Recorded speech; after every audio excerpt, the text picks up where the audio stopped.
Le fameux seuil des 23 000 € en location meublée. Sans arrêt, je vois revenir la question et sans arrêt, des gens découvrent que s'ils font plus de 23 000 € de revenus locatifs meublés, ils peuvent, bien qu'ils soient sous un statut LMNP, devoir s'immatriculer auprès de l'URSSAF. Je vous explique tout ça dans cette nouvelle vidéo et là, je vais vraiment être exhaustif de façon à ce que vous compreniez bien les règles qui changent en plus régulièrement. Je suis Dimitri Boujard, l'avocat investisseur. Je suis avocat inscrit au barreau de Paris depuis 1995 et investisseur immobilier depuis plus de 25 ans. L'article L155 du Code général des impôts prévoit les conditions de passage du statut LMNP au statut LMP. Je dis bien statut exprès. On ne dit pas j'achète un LMNP. Déjà, c'est pas beau comme expression. En plus, juridiquement, ça veut rien dire. Le LMNP est un statut de loueur meublé. Statut du loueur meublé non professionnel, LMNP. Le LMP est un autre statut, statut du loueur meublé professionnel, LMP. Une fois que vous avez bien enregistré ça, ça va être déjà beaucoup plus simple pour toute la suite. À ces statuts de loueur meublé est attaché un régime fiscal qui est celui d'une fiscalité commerciale. Fiscalité commerciale, alors que l'activité de location meublée, je ne le répéterai jamais assez, est une activité civile. C'est jugé depuis des dizaines d'années.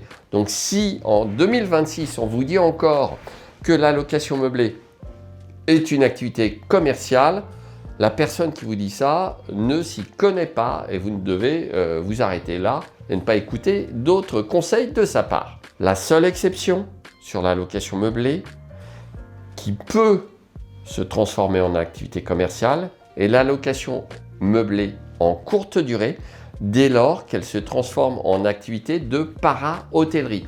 Alors, para-hôtellerie, c'est pas un hôtel pour les parachutistes, hein, soyons clairs.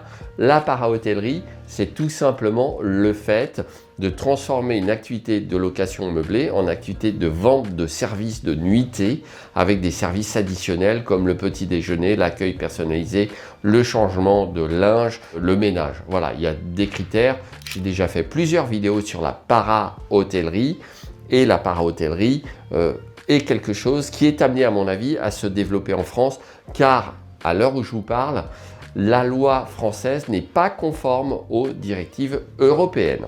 Bref, revenons sur nos questions de 23 000 € de statut et de BIC puisque la fiscalité commerciale est celle des BIC, bénéfices industriels et commerciaux.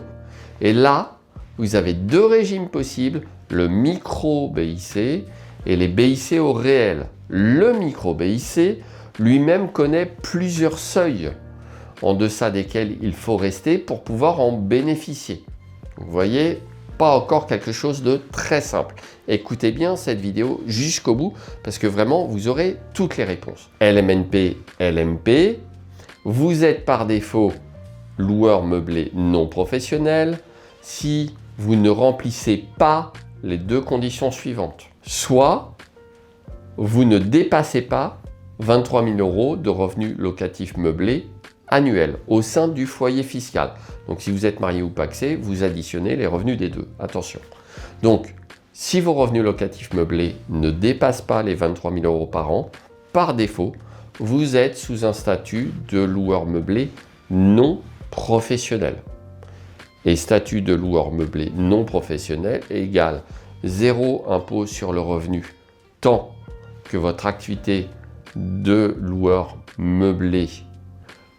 Alors attention, hein, là je parle du régime du réel. Je vais revenir sur le micro-BIC. Mais 0 impôt sur le revenu tant que votre activité de loueur meublé ne dégage pas de bénéfices. 0 prélèvements sociaux tant que votre activité de loueur meublé ne dégage pas de bénéfices. Ceci suppose que vous soyez au régime du réel.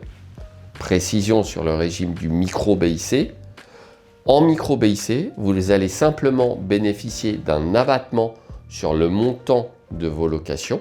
Exemple, vous avez 30 000 € de location dans l'année, vous êtes au SMIC, vous allez passer LMP, mais je vais y revenir dans un instant. Mais surtout, vous allez pouvoir, pour de la location meublée longue durée à l'année, bénéficier d'un abattement de 50% pour le calcul de l'impôt sur le revenu.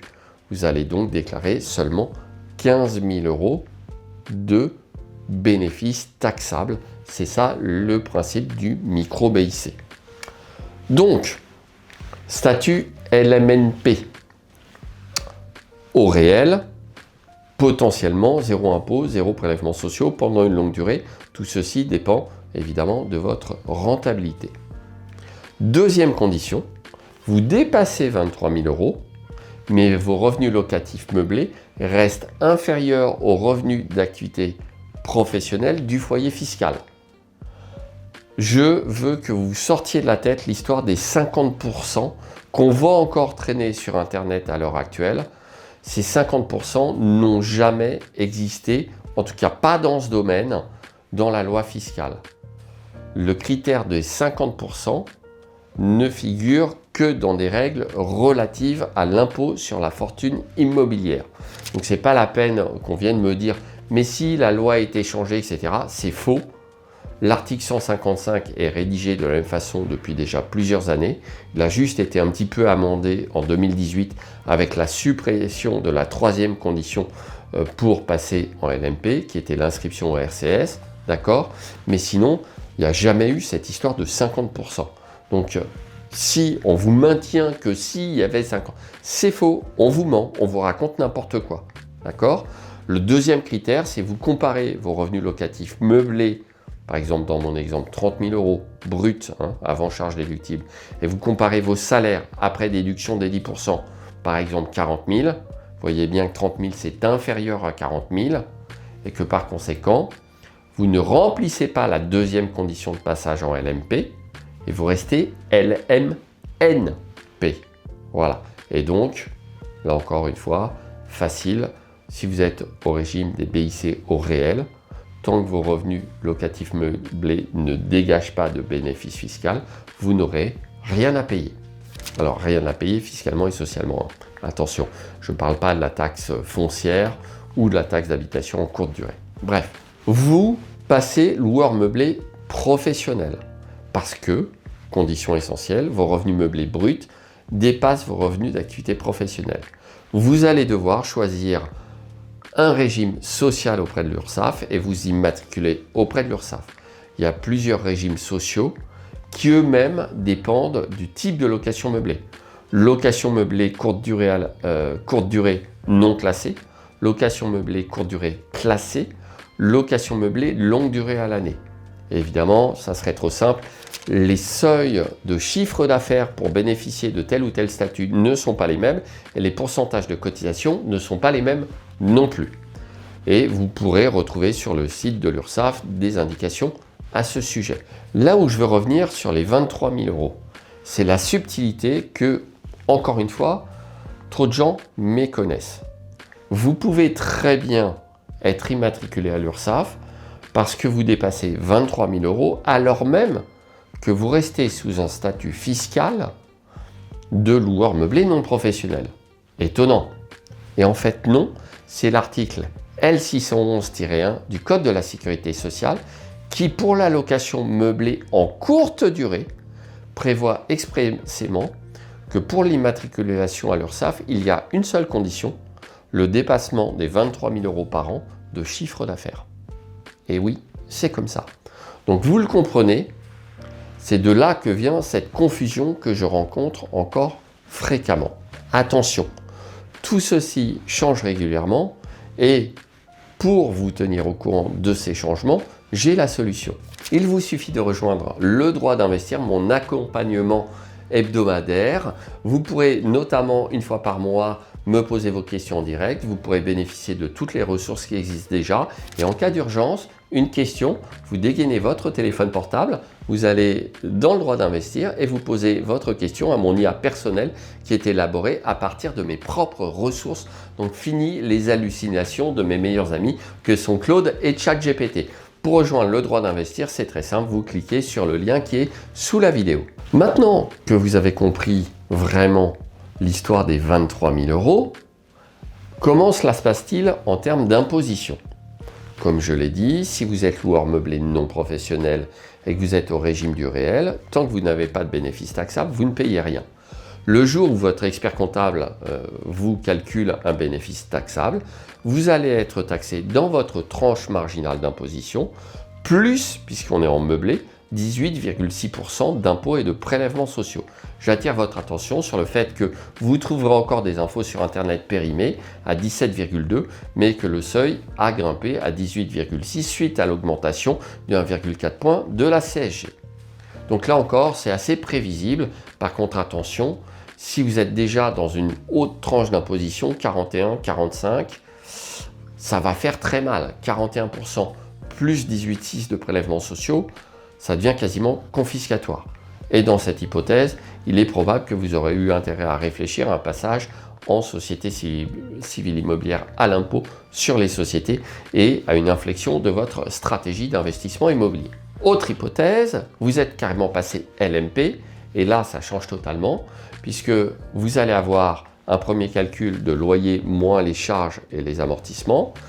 On va arriver à un résultat intermédiaire, et là on va calculer alors la première année, on va calculer des cotisations sociales, et l'année suivante, il y aura une régularisation. C'est un peu comme pour les BNC pour un avocat. La première année d'exercice, on m'avait calculé forfaitairement des cotisations sociales puisque on ne connaissait pas encore mon chiffre d'affaires et mon bénéfice.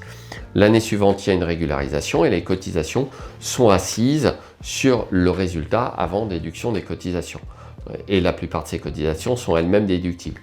Bon, bref, je vous la fais courte, hein. Vous aurez un expert comptable qui va calculer tout ça dans le bon ordre, même si mon explication peut vous sembler un petit peu confuse, c'est pas évident. Et une fois que vous avez donc un vrai résultat fiscal taxable, ce résultat va être taxé dans votre tranche marginale d'imposition. Pour peu que vous ayez encore des mensualités de prêt à rembourser parce que vous avez encore un crédit en cours, vous allez vous retrouver, si vous basculez sous un statut de loueur meublé professionnel, en difficulté financière. Mensualité de crédit, charges diverses, taxes, cotisations sociales, impôts, si ça se trouve, il ne vous restera plus rien du cash flow prévisionnel que vous aviez envisagé.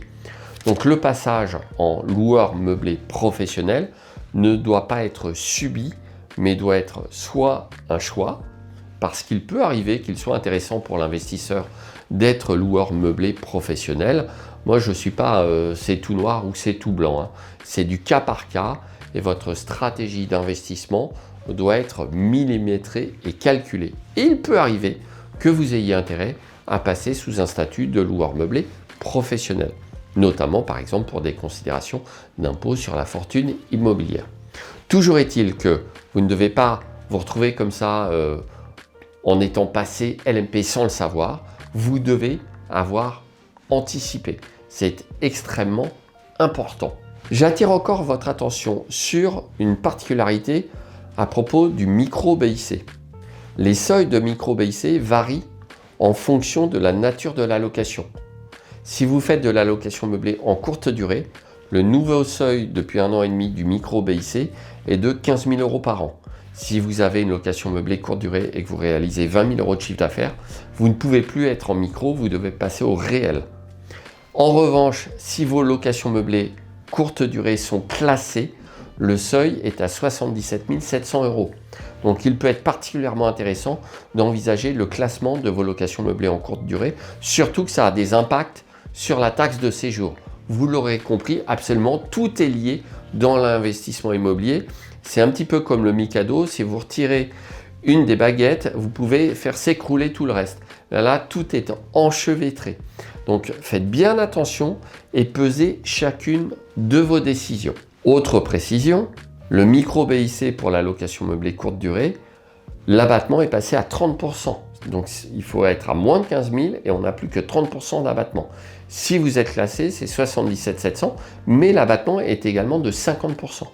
Et enfin, dernier point, si vous faites de la location meublée longue durée à l'année et que vous choisissez de rester au micro-BIC, le seuil c'est 77 700 et vous avez toujours 50% d'abattement.